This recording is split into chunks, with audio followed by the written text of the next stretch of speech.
Triumph, treachery and eventual defeat. An exclusive Sky News documentary begins tonight. Will reveal the inner workings of the Liberal Party during a particularly tumultuous era led by Tony Abbott, Malcolm Turnbull and Scott Morrison. The two-part special will feature fresh revelations from senior political players all the way from the handling of the COVID pandemic and the secret negotiations of the AUKUS military pact to the enactment of the bonk ban. For more on this, I'm joined by Sky News host and the man behind the documentary, Chris Kenny. Great to see you, Chris. Good to see you, Laura. Did you enjoy doing this? Oh, I loved it, but I'm really excited. I can't wait for tonight. Right? I've been working on this thing for months and so many fascinating interviews, and we're really pleased with the way it's come together with producers Mick O'Donnell and Richard Andrews. But, you know, we want to show it to people. So tonight, finally, we get people to see it on air on Sky News at 8 o'clock tonight, and I just can't wait to see. I hope people really enjoy it because I think it's been absolutely fascinating. Well, let's talk about the teaser we've got today, and that's the bonk ban. First of all, you know, Barnaby Joyce has always got a way with words, a beautiful turn of phrase, and seems to cut through. He did that again in the doco. Let's have a quick look. Barnaby made a shocking error of judgment. I remember watching it on television. In having an affair with a young woman working in his office. And then going to the louvers, opening, I went, what's this dipstick up to? Was the bonk ban an effort to force you out? Yes, of course. Dipstick. Dipstick. It's a term not used enough, I've got to say, especially in that place. Look, I enjoyed all the interviews in this documentary, but I think the Barnaby Joyce one was one of my favourites. We did it in Parliament House. You know what it's like when they're sitting in Parliament and the bells are ringing all the time. Down, so we're interrupted all the time, and Barnaby just go on with a nugget like that, this gold, and then the bells would ring. We'd have to stop and wait, and then he'd go for some more gold.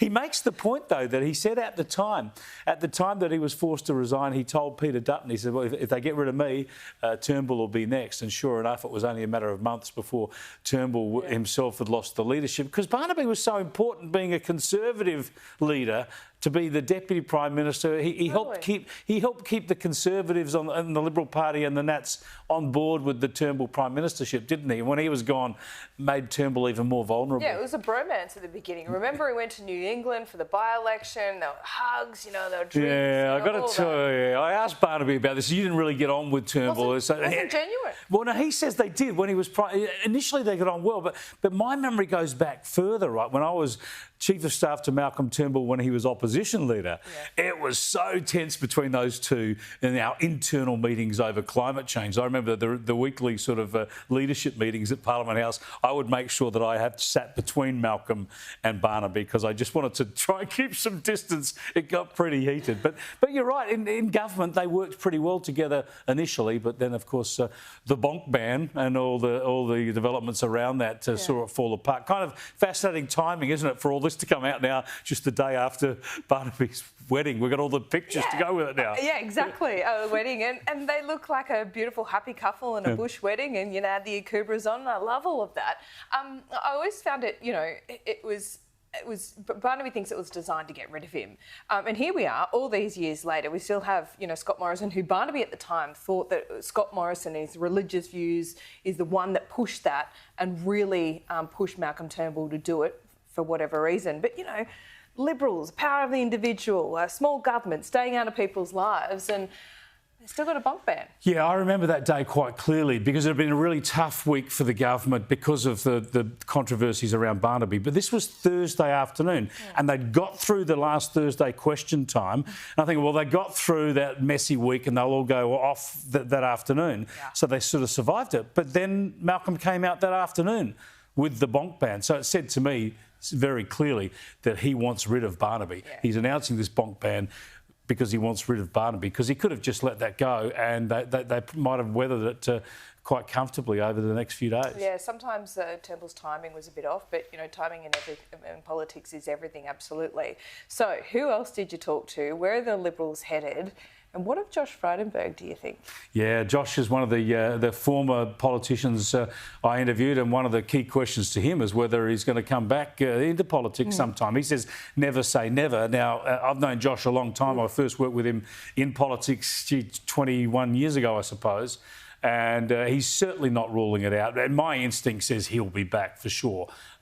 In fact, I think if it was a lay-down misere for him to win back Kooyong at the next election, he'd probably be coming back at the next election. But who could guarantee that the Liberals would win that seat of Kooyong back this time? So I think he's going to take his time, concentrate on his business career and his family for a while, and he'll be watching the political wind very, very closely. And I would expect sometime in the next 10 years, surely, Josh Frydenberg will go back into Parliament.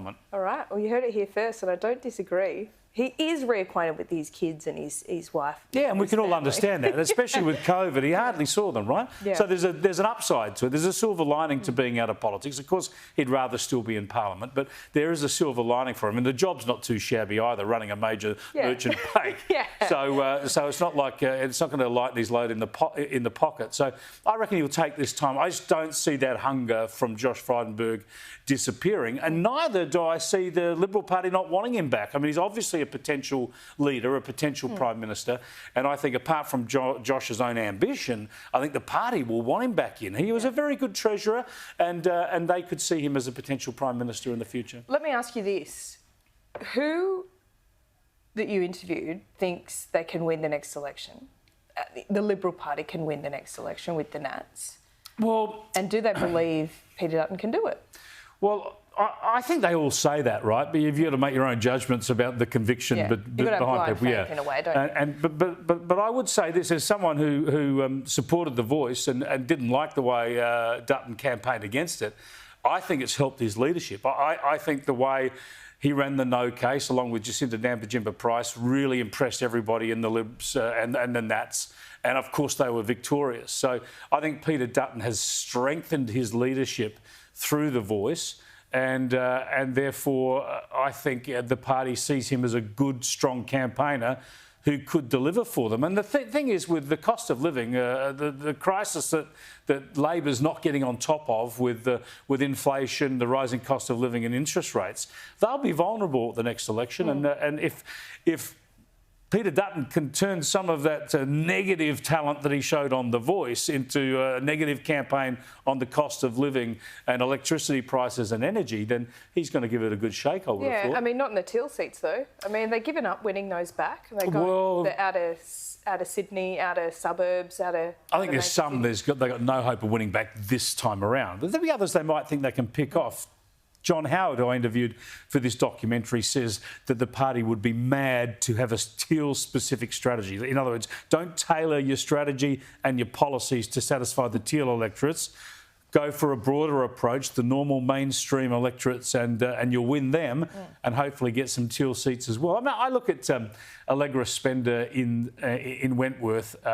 She comes across now as a Liberal light. Yeah. You know, and therefore I think she'll be very hard for the Liberal Party to unseat. There'll be a lot of Liberal voters in Wentworth now see her as not a bad local member and they'll stick with her.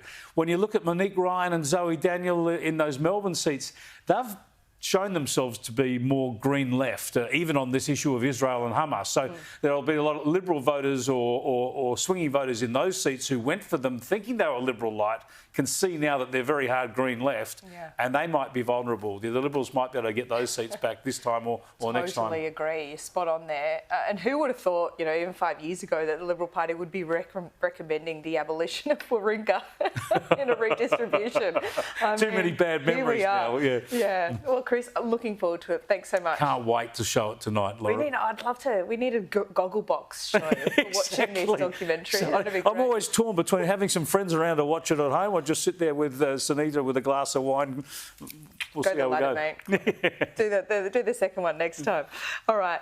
Thanks, Chris. And do not miss tonight's premiere of the Sky News exclusive documentary Liberals in Power. That begins 8 p.m. Eastern Daylight Time tonight.